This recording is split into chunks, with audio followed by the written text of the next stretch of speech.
is my great honor and immense pleasure to be with all of you today. Special gratitude to Felicia Fields,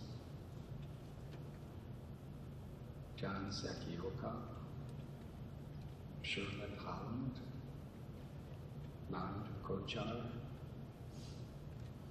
to Guru, and to all of you. I was here about a year ago, and I met with some of the directors. Today, as I was speaking with Felicia, something beautiful. They all said the same thing, that they've been here since 20, 30, 40 years, that their parents spent their whole occupational life here at Ford, and in many cases, even their grandparents. So this is more than just an economic company. It's like a family.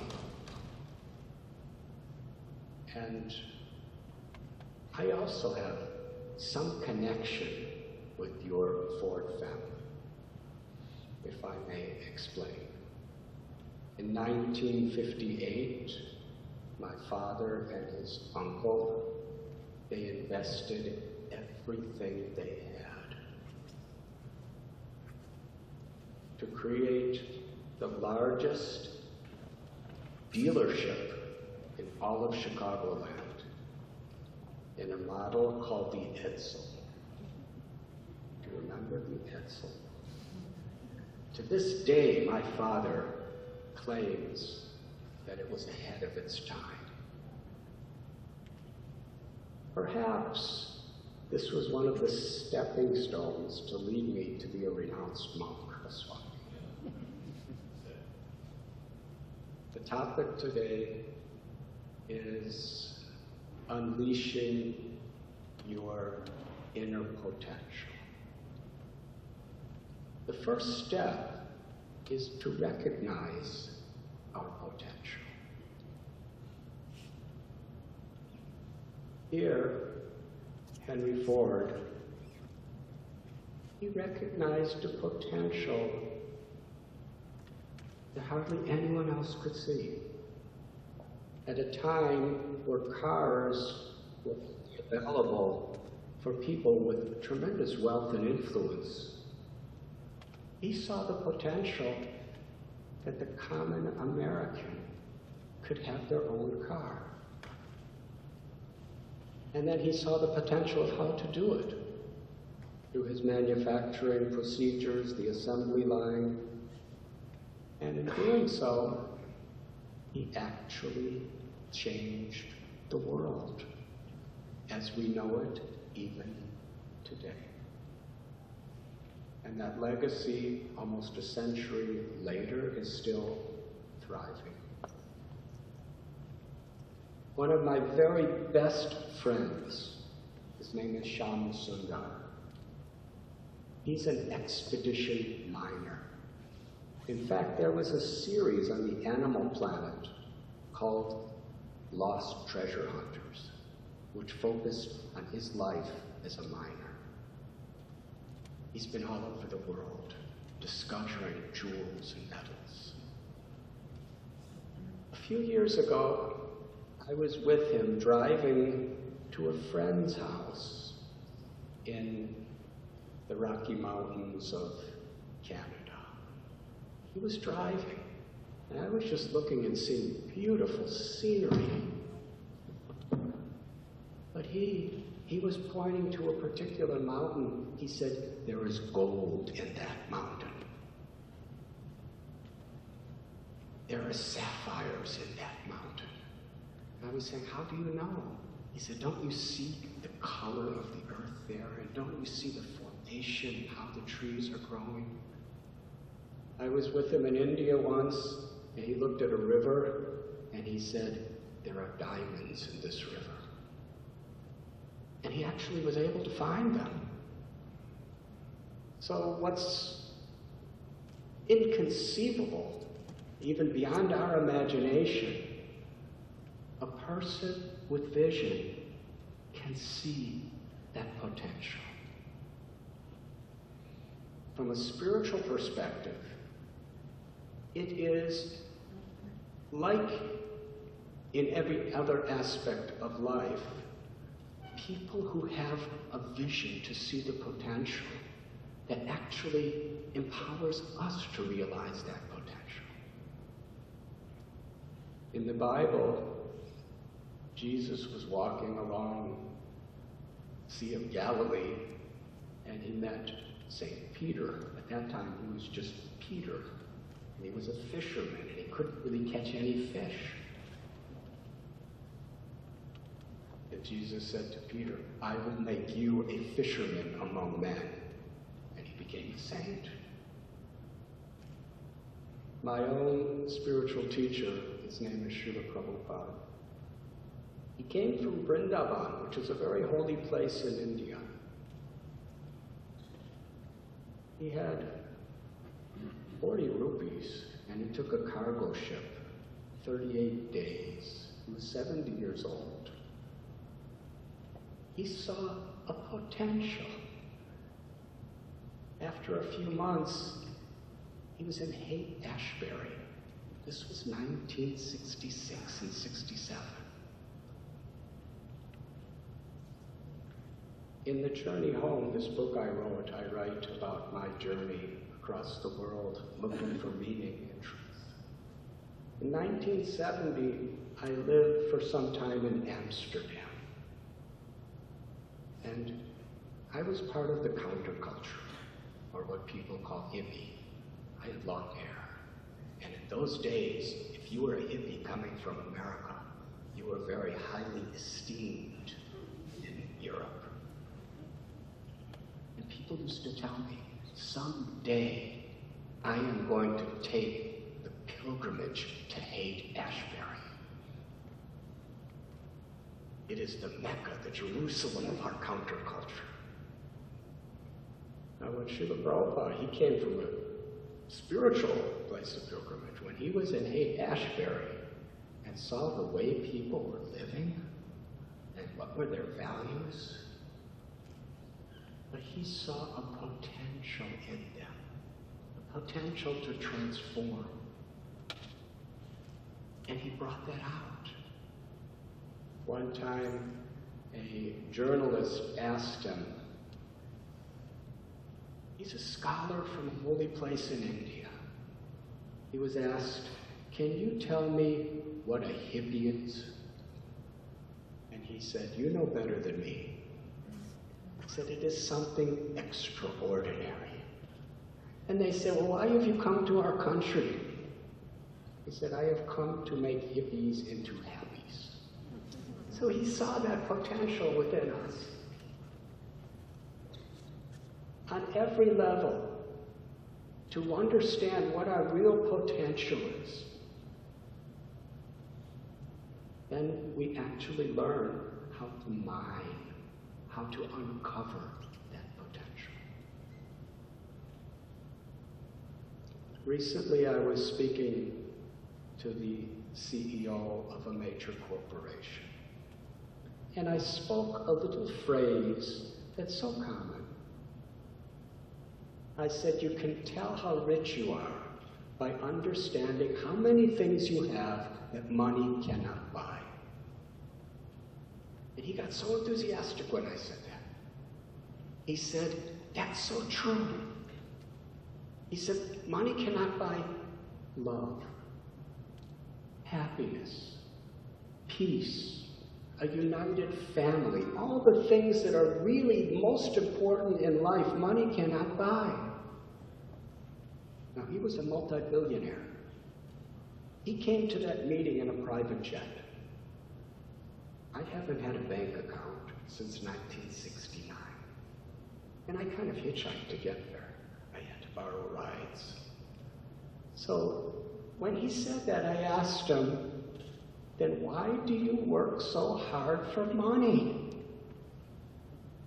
I really liked his reply. It was so honest and succinct. May I tell? He said, the most valuable things in life money cannot buy, but it's nice to have the things that it can buy.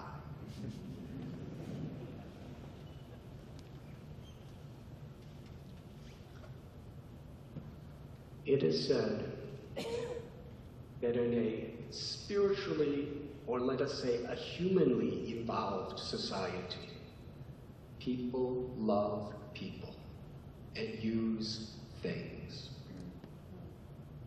But unfortunately, too much in this world, people love things and use people to get them and keep them.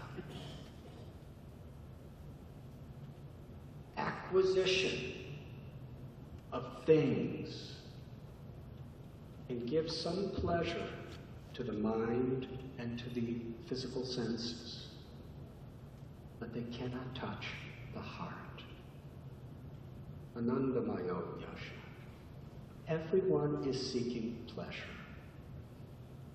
But the deepest, most profound pleasure that everyone is seeking is pleasure of the heart. Only love can give pleasure to the heart. The expression of loving and being loved. It is this experience that is our inner potential.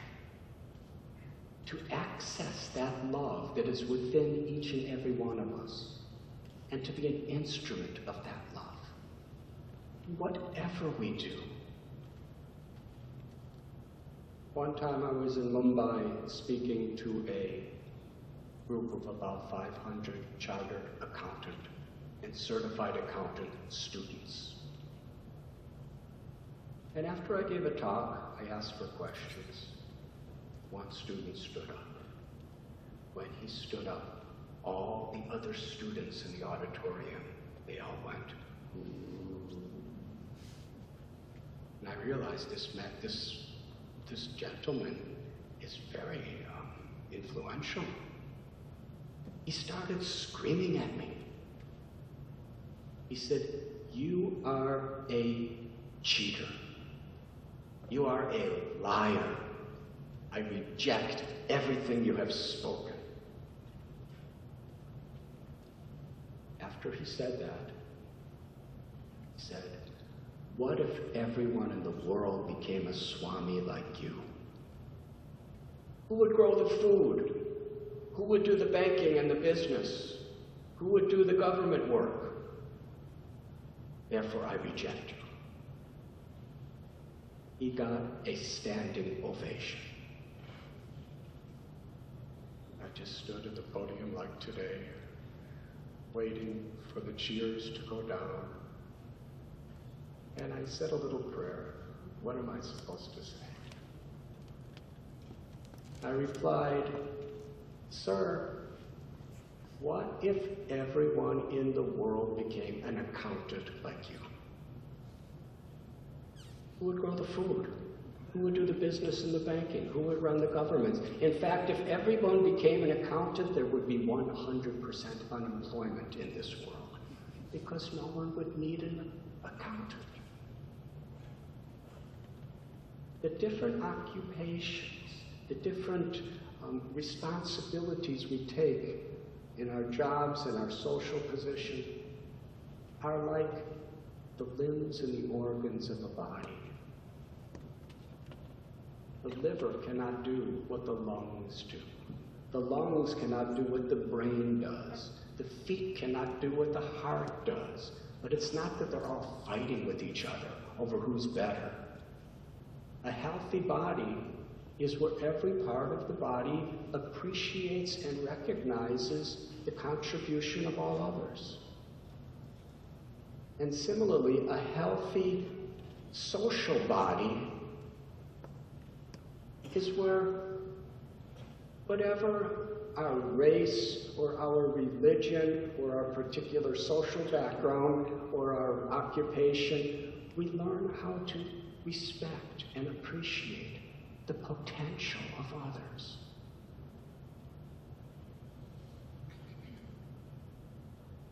The world needs accountants and bankers and farmers, and there's a use for little swamis like me too. I'm humbled to tell you this, but I got a louder standing ovation than he did. But it's very true. We'd be motivated by greed and arrogance, or we could be motivated by the inner love that is within us and compassion. And some people think that this type of spiritual disposition will make one less productive in the world. But it doesn't have to be like that. A mother is one of the most hard-working people in society. She's on a 24-hour shift. And she'll go beyond the call of duty every day for her child. Because there's love. Because there's care. When we find love in our hearts, then it is expressed as respect and compassion for the potential, for the sacredness of life itself. According to the Bhagavad Gita, and this is a universal principle, the living force within us is our true identity. Just like when someone's driving in a car, especially a Ford, we can do so many wonderful things with that car. The car needs oil, the car needs gasoline, the car needs tune-ups, and we should take care of the car very properly. But the driver has its own needs. We need food. We can't drink gasoline or oil. We are seeing through our eyes, just like we see through the windshield. We are moving with our feet, just like we move through the wheels. We are not a car, we are in the car. And similarly, we are not these bodies and minds. We are in the body and mind. And there comes the basic question that thinkers have asked since the beginning of history. Who am I? Najayate mriyate vakadachat. Dehinosmin yatha dehi. Just like when you were a little baby, your body was very different. If you show a photo of infancy, nobody will recognize us. And similarly, the mind has changed totally. When we're babies, we're crying for the milk of our mothers. Now we cry for so many other things. Not that. But it's the same person. That's me. So as the Atma, or the living force, is moving through various stages of this physical body,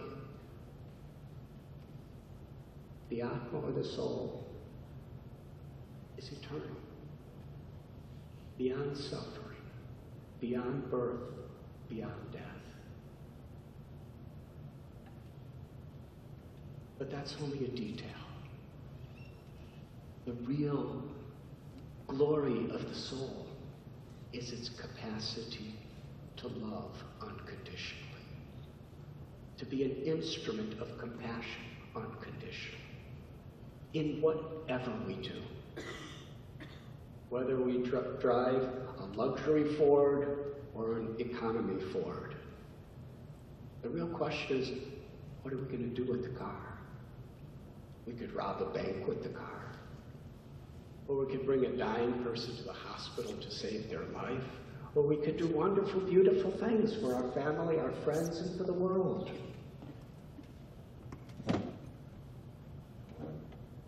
When we understand our true inner potential and connect to that potential, then we utilize these wonderful gifts of our body, our mind, our resources, our influence, our intelligence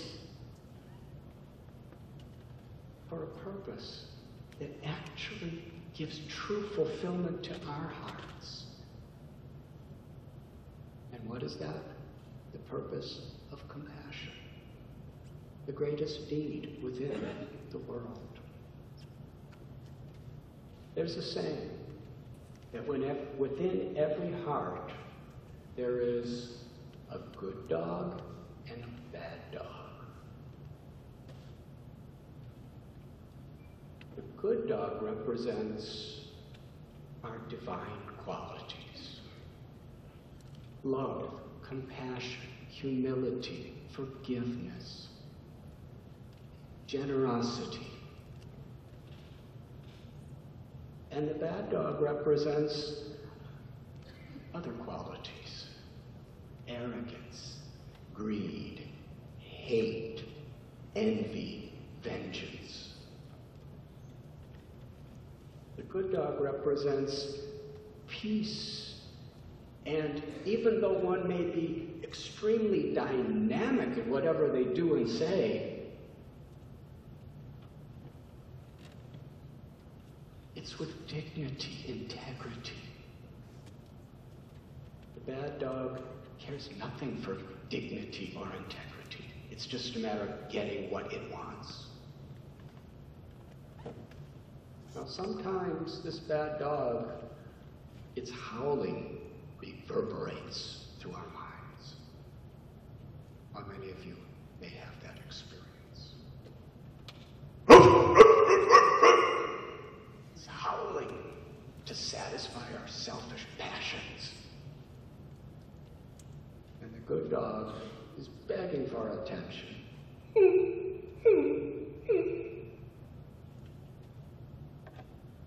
In this battle between the divine and the exploitative natures that we have, who's going to win? The dog we choose to feed.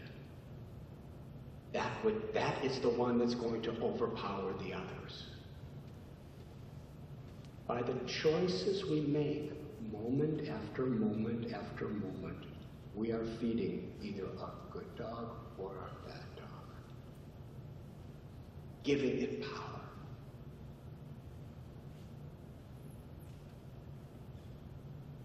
True spirituality, true humanity, is the art of transformation. Michelangelo was once asked, how do you make just a gross piece of stone into such a beautiful masterpiece? And he said, when I look at the stone, I see the masterpiece. And I just chip away whatever is obscuring the view of it. When we understand who we really are, what our real potential is, and what real happiness is, then we make those choices in which we can bring out those qualities within ourselves.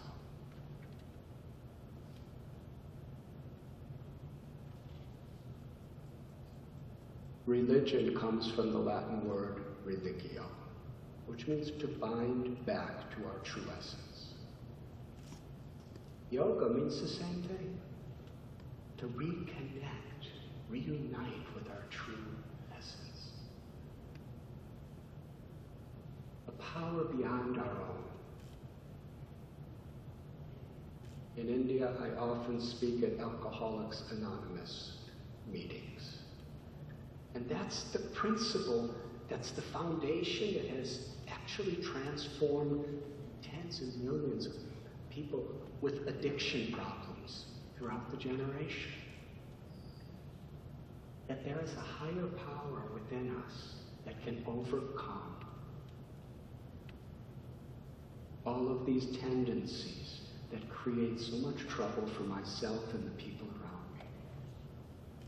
To tap into that love that is within us, that divinity, is our real, it's the means by which we can actually unleash our true potential. Meditation, prayer, spiritual rituals. In my tradition, we chant these mantras. Man means the mind, and tra means to liberate the mind from all that which obscures us from realizing our true potential. By chanting God's names, these sacred mantras, by making choices in our life that are favorable to our real goals,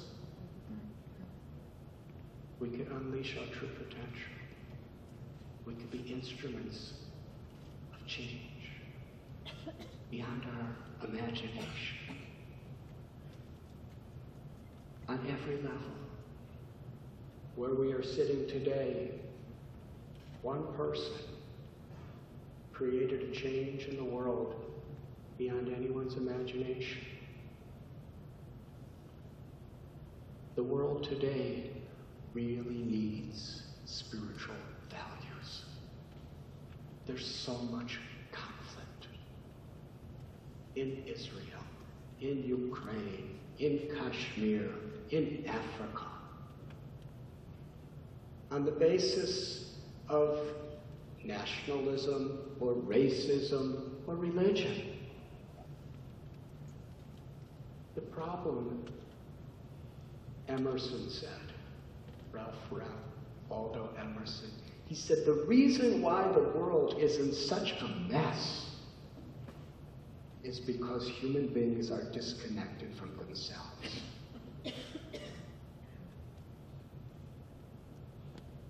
The environment, the ecology, is so polluted because human hearts are polluted.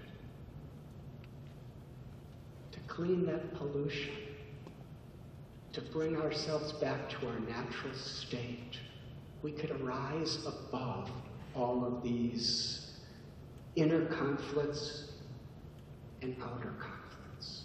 And I'd like to end by citing one beautiful verse.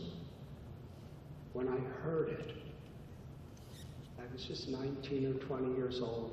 I was thinking, that's it. That's what I want to give my life to pursue. This is a foundation I can build every other aspect of my life upon. The verse is, Vidyavanaya sampane brahmani gavihasti. Suni chaiva swapakicha pandita samadarshana. What is wisdom? What is true knowledge? Not just about how much data we can impose upon our brains. Real knowledge is the ability to see every living being with equal vision. Whether one is male or female, black or white or red or yellow or brown, whether one is a Hindu or a Muslim or a Christian or a Jew or a Jain or a Sikh or a Zoroastrian, whether one is an atheist or an agnostic. Gita tells whether one is a human or a dog or a cat or a cow or an elephant, whether one is rich or poor, east or west, life is sacred. We cannot truly understand beyond a theoretical level how life is sacred unless we realize how our own life is sacred. When we recognize that, we can see the sacredness in all life. We can see the true brotherhood and sisterhood, creation. We could see the environment and the gifts of Mother Nature as sacred to be honored and respected.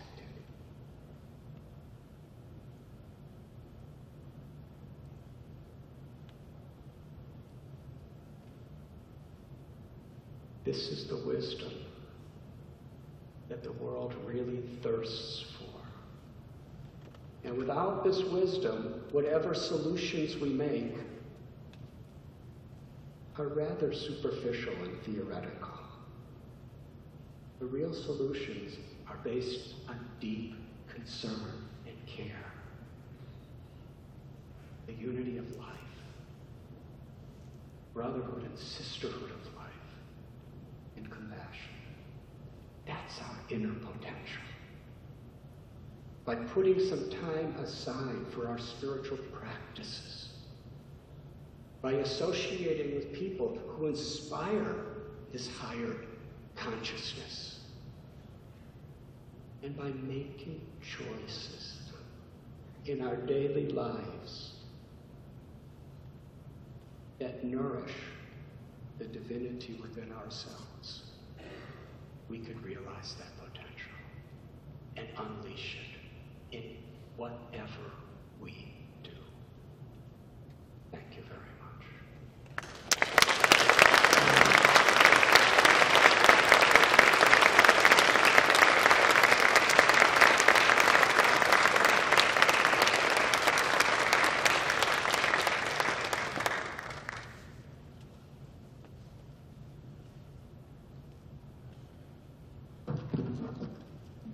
Kindly request Felicia and Nand to say a few words and present the memento to Swami. Swami, thank you so much for your profound wisdom and for sharing so many wonderful lessons. On behalf of the Fort Asian Indian Association and all of our Fort employees, we welcome you and hope that this time that you spent with us, you'll always remember with our Fort family. And we so appreciate you being here. Just on behalf of FAIA, thank you very much. It's truly inspirational, and I also want to thank Guru for organizing and putting a lot of personal time and effort. Thank you.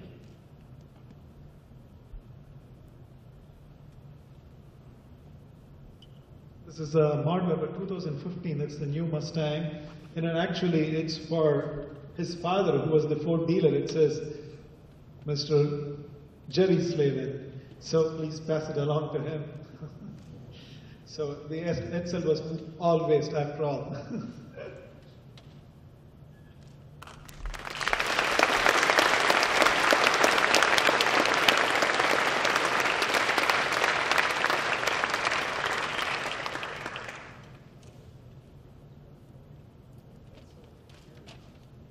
We'll now open for Q&A. We have 15 minutes for Q&A. We also have 3 mics there in the back, so please put your hand up and we'll do Q&As.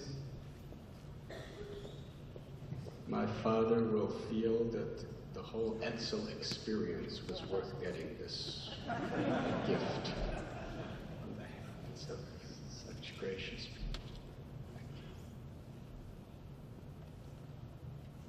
Don't all of you put your hand up at once. There, can you? Okay, I'll go ahead.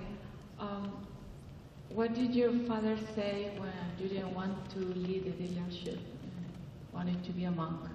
Can you say again, please? I couldn't hear. Your father, when you told him that you wanted to be a monk and not lead the Ford dealership, what did he tell you? I have to go back into a little history to address that question. 1958, is when the Edsel came out. My father invested everything he had.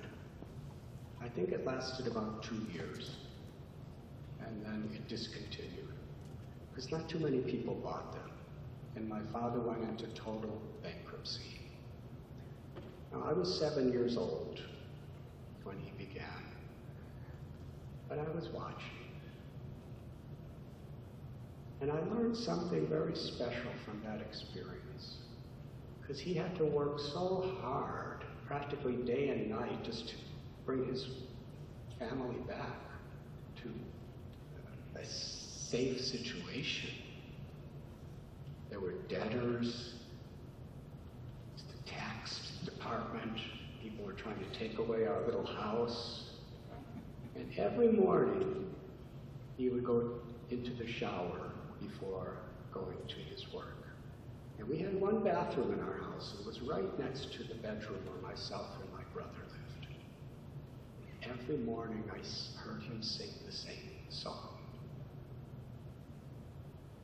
You know who Al Jolson is? He was one of my father's era. When April showers come your way, they bring the flowers that bloom in May. That was his belief, that this major reversal was actually going to be a blessing. Something wonderful would come out of it. And because he had that belief, because he saw the potential of a storm, when a storm's coming, all you're doing is trying to protect yourself. But when you see the potential, you understand how it's filling the reservoirs with water, how it's watering the fields and the plants and the vegetables and the fruits and the flowers. It's not something you see immediately, but that's the potential. So even when challenges and failures may come in our life, we should see the potential in that, of how we can grow through this experience. And if you see the potential and act accordingly, you will grow in wisdom, in experience. One of Henry Ford's dear friends was Thomas Edison. And I read something that he was trying to create something like a battery, and about 700 experiments failed. And someone asked him, "Aren't you discouraged?" He said, "No, I'm encouraged. I now know 700 ways it doesn't work, so I'm closer to discover how it does work." You can see a glass half empty or half full. It's a matter of perception. We can be depressed, or we can be enlivened by the same experience. It's just a matter of what potential we see in it. So these experiences happened all around me and my family. And then in the mid-60s, I joined the counterculture, because there was a Vietnam War, and I was very attracted to the civil rights movement. Because my father was struggling so much, when I was 15 years old, I got a job, after school, weekends, and full-time in summer. And everyone, except my friend Gary, everyone who worked with me were African Americans from the ghettos of the south side of Chicago. And in the mid-60s, if you were born in the ghetto, it's almost for certain you will die in the ghetto. Because our Constitution gives liberty and justice for all, but socially it was not like that.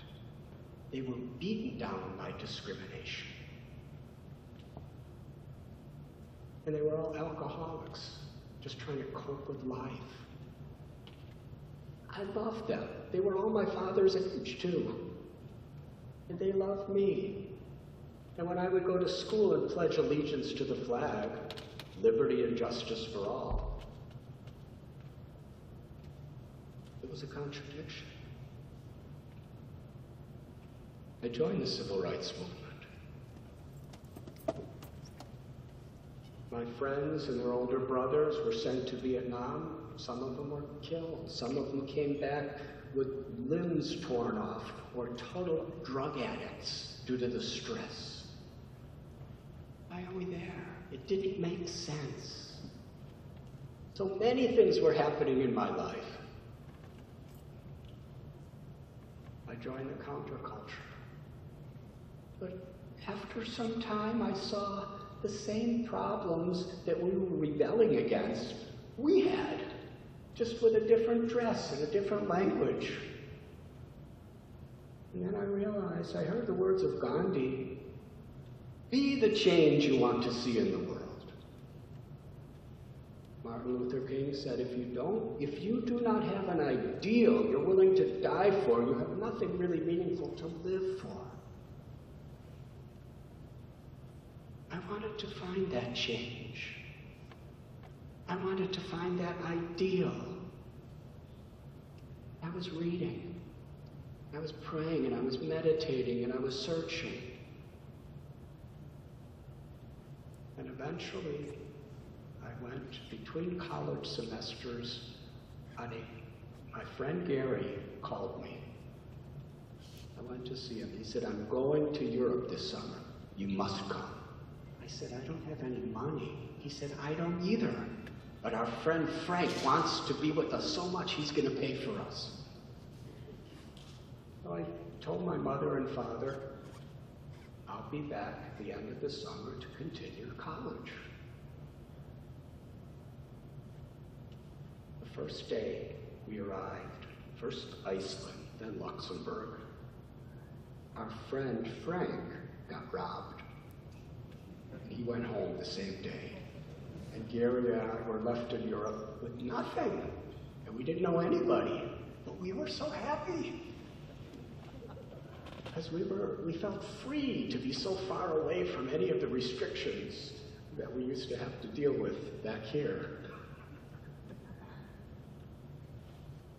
Eventually, I had this growing experience that change I'm looking for requires a spiritual transformation. I was going to synagogues and churches and cathedrals and monasteries, and I got a call somehow or other to go to India.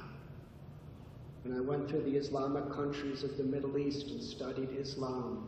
And when I reached India, I was studying various branches of Hinduism and Buddhism, and ultimately I became a sadhu, or a monk. You see, to answer your question, I never told my parents I was becoming a monk. I came home and I already was. And they didn't know what to think. It was a challenge for them, because I was really different. I was a hardcore ascetic, like a Swami. And they were still middle-class Americans. But something beautiful happened. I'm going to just tell one little story, because it makes me feel happy to tell this story. I wrote to them that I'm a vegetarian. They didn't even know what a vegetarian was. When I returned home, I went to my parents' house, and I saw my mother had an entire library of vegetarian cookbooks because she wanted to make food that will make me happy. Such unconditional love she had for me. She was accepting me for who I was and what I was. And like a guru to me. And I thought, yes, and I should accept them for who they are and what they are, even though we're very, very different. And the love and the intimacy and the friendship that our whole family cultivated from that point on only grew and grew and grew over the decades. Even though we're so different from each other. And at first, they were totally bewildered by me coming back as Swami. Now they're happy and proud, especially when I bring my father back this gift from the Ford Motor Company with his name on it. Does that answer your question? Thank you. You can take one more question. Anybody?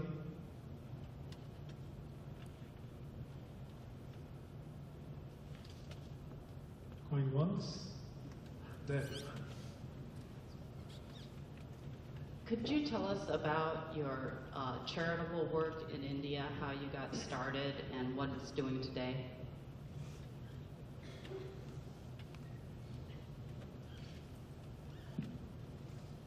When I first went back to India to stay, that was in around 1986,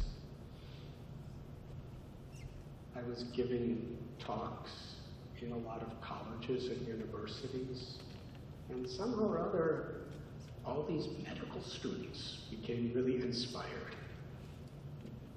And gradually, they graduated, and they got their post-graduation, and they got their specialty post-graduations, and they were, gradually they got married, and some were gynecologists and pediatricians and cancer surgeons and general surgeons and ENT and all these different branches of medicine, and some were Ayurvedic doctors and homeopathic doctors and acupuncture doctors, and they all had their practices. And we just had an idea, why don't we just start a hospital? And everyone worked together. So some people were inspired.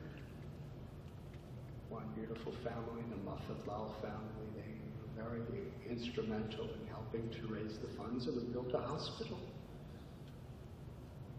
And this hospital, it's unique in that sense, that all these different branches of medicine work together.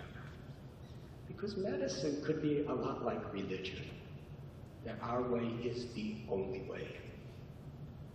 Allopathy, some people, not everyone. Ayurveda, homeopathy, this is all witchcraft. It misleads the world. And some of these natural medicines, naturopathy, some practitioners, allopathy, it's just poisonous, cancerous, nuclear medicines they give you. It's destroying the world. But what we found is all these branches of medicine cures people. And each one has a particular way that's unique. I'll give an example. One of my very dear friends, he was an athlete when he was young. And he got a lung puncture. 25 years later, he told me that for the last 8 years, he's been having chest pains. And he's gone to about 20 specialists in America, Europe, and Australia. And they keep giving him different medicines and therapies for his lung puncture. He said, nothing works. I keep getting these chest pains. He said, it's not working. Can I come to your hospital and get Ayurvedic treatment? I said, sure. So he came. And the Ayurvedic doctor took his pulse and said, it's not your lungs, it's your heart. He said, impossible. The highest specialists, they're all treating my lungs. He said, no. Take a, what is it called, angiogram? 4 of his arteries in his heart were totally blocked. The hospital called this Mr. Bhattacharya, who's one of the top heart surgeons in India. He came there. And when he looked at the tests, he said, you've been having heart attacks for 10 years. I have to do surgery on you tomorrow.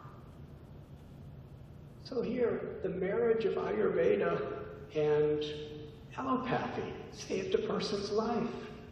And now he's roaming around the world giving lectures. He's an inspirational speaker. Incredible.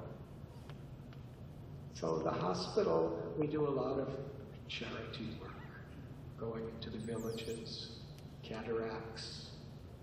They do thousands of cataract surgeries for free every year because that's the major reason for blindness. Without money, you don't have. And they go to schools in the inner city and in the villages giving health education, and they've set up many clinics.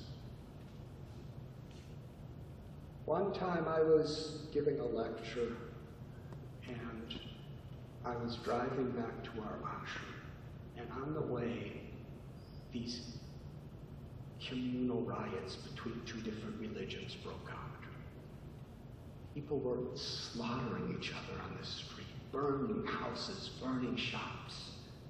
And I was saying, little children dead, blood, just driving back. It was horrifying. So we started a program in the schools for value education to teach people that the same values that they may have in their home, how they are understood by other traditions and other religions. Because sometimes children learn to hate before they learn how to reason. So this was very popular, giving people universal principles of what we really have in common, the same values. And there was an award ceremony we were invited to, and the Minister of Education approached us and said, if you really want to help the children, feed them. The number one reason for illiteracy in India is hunger. Children would rather beg, which usually means coming under the control of some mafia that divides up every part of a city or a town, or they work child labor, and their parents would rather have them do that because they bring home something, rather than just sitting, unable to even focus on their studies because of hunger. So we started. We had the dietitian of our hospital create a really balanced diet for these children in the poverty areas. We started with a few hundred, and the kids liked it so much. And the level of grade school and high school dropouts went so down because of nice food. Kids will come to school just to get a good meal, and in the meanwhile, they get educated. And when they grow up, they'll be productive people in society. They'll have dignity. So today, every day, our little ashram feeds 320,000 children with these nutritious meals. The government wants us to do 1.2 million a day in the Bombay area alone. And that's actually developing. By the end of this year, it'll probably be over 400,000 children a day. We have 8 kitchens, and people are really enthusiastic. And the people who help, there's such a profound satisfaction. People in corporations, people with their own businesses, hand in hand with monks, are doing something that really makes a difference in people's lives. And it's beautiful. We also have an orphanage, and we have an eco-village, because there's serious problems. I don't remember the exact statistics, but millions and millions of people in India die due to waterborne diseases. What to speak of the suffering it causes. We've developed these wonderful water harvesting. It rains, you keep the water, because drought is one of the main reasons for poverty. The water's there. It's just a matter of the science of how to keep it and utilize it. Now, there's something that we all all have in common. Whatever our religion, whatever our nationality, whatever our race, whatever our social, economic status may be, everyone has to go to the bathroom. Yes? And it's more or less the same. What do we do with it? It's a serious problem in some places. Rivers, wells are filled with sewage. We developed a natural, organic, eco-friendly sewage system. And I'm going to end your question here. It goes by gravity down. We have an eco-village where we actually developed it. By solar power, the water is pumped up to a higher level, and then that sewage water comes by gravity through different stages of, it just goes into the ground and comes through roots and special herbs and special rocks, then goes to the next level and the next level and the next level, and when it finally comes out, it's crystal clear water. That can be used. It can be brought back into the sewage system. It's great water for the plants. It can be used for so many things. For aesthetic reasons, we don't drink it. On that place where the water, the sewage water is getting refined, it's like a paradise. We have hundreds and hundreds of papaya trees in our land. The average papayas are about this big. But if you go up there where the sewage is being refined by natural herbs and everything, the papayas are this big. They're about 3 times bigger. And some yoga students from New York City came there.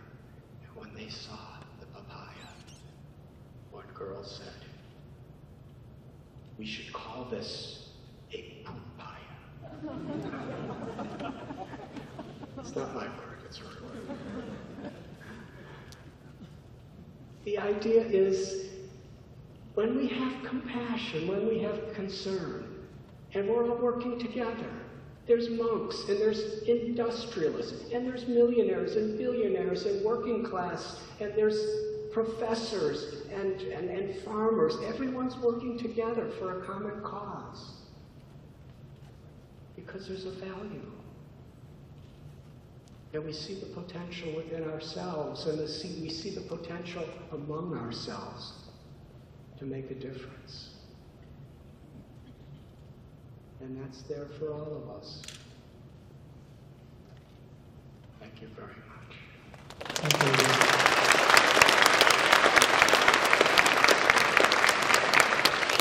Please make sure you get your samosas before you head out. Thank you.